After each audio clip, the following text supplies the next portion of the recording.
అందరికీ నమస్కారం.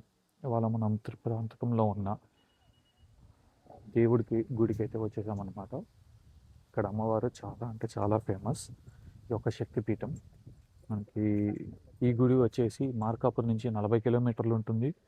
అలాగే శ్రీశైలం నుంచి ఒక 75 to 80 కిలోమీటర్స్ ఉంటుంది. ఇది on the way to Guntur Vijayawada highway side ఉంటుందన్నమాట. ఈ గుడి వచ్చేసి అది మెయిన్ గుడి అనమాట. ఈ చుట్టుపక్కలనే శివుడి గుడి కూడా ఉంది. ఇది త్రిపురాంతకం చెరువు అనమాట. ఒకప్పుడు నీళ్లు ఫుల్గా ఉండేది, బట్ ఇప్పుడైతే ఖాళీ అయిపోయింది. ఇది గుడి లోపలికి అనమాట. ఇక్కడ అర్చన వచ్చేసి 10 రూపీస్ అండ్ కుంకుమార్చన చేసుకోవాలంటే 50 రూపీస్ ఛార్జ్ అయితే చేస్తారనమాట. ఇది దర్శనం టైమింగ్స్ అండ్ ధరల పట్టిక ఒకసారి చూడండి.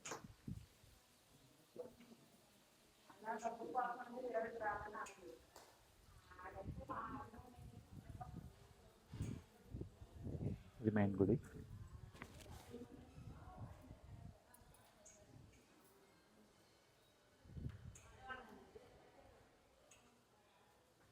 ఇది వచ్చేసి అమ్మవారి స్థల పురాణం అనమాట. ఎవరికన్నా తెలుసుకోవాలంటే వీడియోని పాజ్ చేసి క్లియర్గా చదవండి. ఇది గుడి లోపల ప్రిన్సెస్ అనమాట. ఇది గర్భగుడి. మనం ఆల్రెడీ దర్శనం అయితే చేసుకొని వచ్చాము. సో దర్శనం చేసుకొని ఇలా బయటకు వచ్చాము. మనం ఏంటంటే 100 రూపీస్ గోతనామార్చన టికెట్ అయితే తీసుకున్నాము ఫ్యామిలీకి. లోపలికి వెళ్ళిన తర్వాత ఏంటంటే లెఫ్ట్ సైడ్ మనం కిందకి అమ్మవారు ఉంటారనమాట. అమ్మవారు ఏంటంటే ఇట్లా ఇది ఒక చెరువు లాంటిది. దాని లోపల అందుకని ఇప్పుడు మనకి ఇది గుడి కదా, గుడిలో కిందకు ఉంటుందన్నమాట అమ్మవారు. మెట్లు దిగి కిందకి వెళ్ళాలి. అక్కడ వచ్చేసి మనం ఫస్ట్ చూడంగానే ప్రతిష్ఠించిన అమ్మవారి విగ్రహం అయితే ఉంటుంది. దాని తర్వాత ఆ విగ్రహం ఏదైతే ఉంటుందో ఆ విగ్రహం వెనకాలే నిజమైన అమ్మవారి స్వయంభూ ఉంటుందన్నమాట.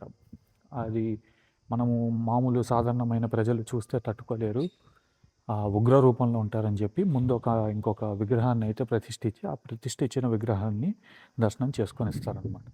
అదనమాట ఈ త్రిపురాంతక అమ్మవారి గుడి లోపల ఉన్న విశిష్టత.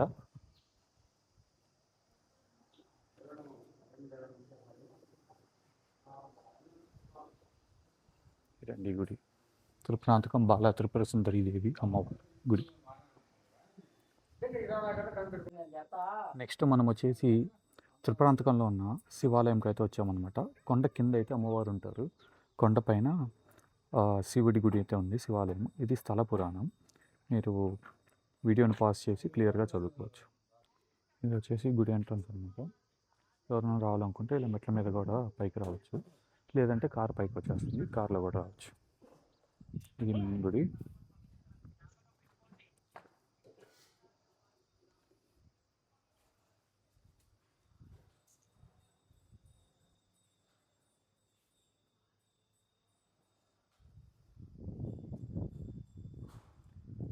ధ్వజస్తంభం.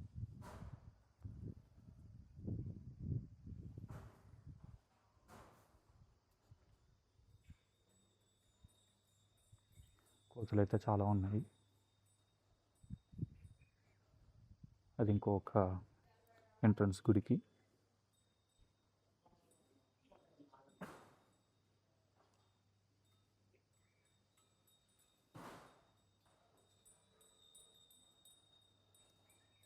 అక్కడి నుంచి మనం దర్శనానికి లోపలికి వెళ్ళొచ్చు గుడిలోకి.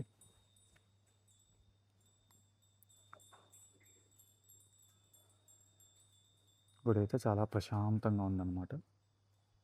కింద అమ్మవారిని దర్శనం చేసుకుని పైన స్వామివారిని కూడా దర్శనం చేసుకుంటే చాలా శుభం కలుగుతుంది.